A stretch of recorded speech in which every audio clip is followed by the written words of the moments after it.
The Steelers GM search continues on. We know Kevin Colbert's going to step aside after April's draft.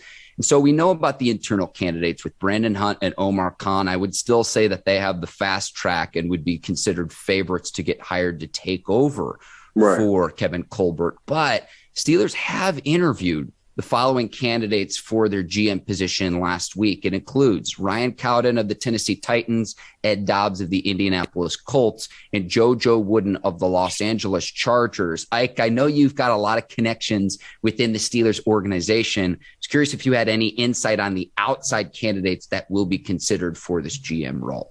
No, I think they're going to keep it in-house. They've been doing that, from Matt Canada, from the time he was there, he the OC now, to Terrell Austin, from the time he coached in DBs to the time he's the defensive coordinator now.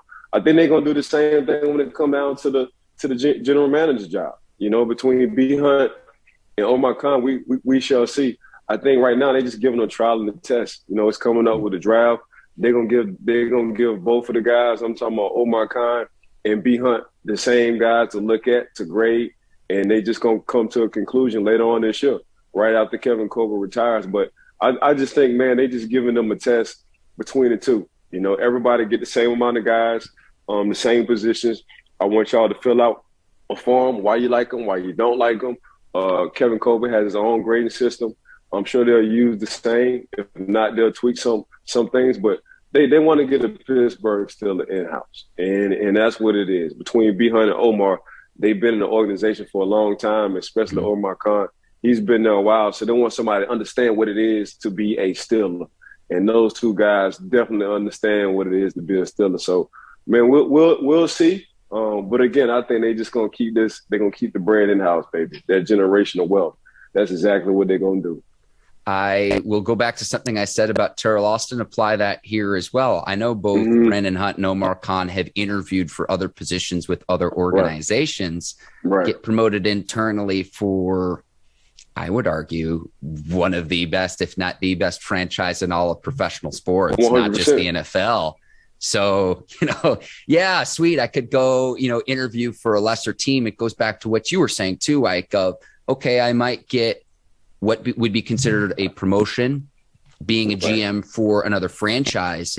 But if I'm not set up for success there for another franchise, whereas I know that there's going to be the stability in Pittsburgh, like I look at when you have Chuck Noll, Bill Cowher, Mike Tomlin as your three head coaches for the last 50 plus years, it's like, why would you not want that stability? Yeah, it's hard to leave. Like when we was winning, and I had 3 contracts. So when my contract was coming up, like I know I was going to get paid if I went somewhere else, Mark, but I know I was going to go to a sad-ass team. And I knew if we wasn't winning because of the coaching staff or whatever, I was going to become a salary cap casualty. That's just what it is. I know if I stayed in Pittsburgh, slow money is better than no money, but you're going to see all your contract. You know what I'm saying? So that's exactly what I did. And I ain't want to leave Troy Polamalu. So glad I didn't, But that's just what it was. It's just, man, it's hard to find in that business some stability. But going to a Pittsburgh and being a Pittsburgh Steelers, that's exactly what you're going to get as long as you don't mess it up, that great stability. We might need to start a new segment here on the show, Ike's Insight. And I wrote this down. Slow money is better than no money. Yes, sir. Some wisdom from Ike Taylor.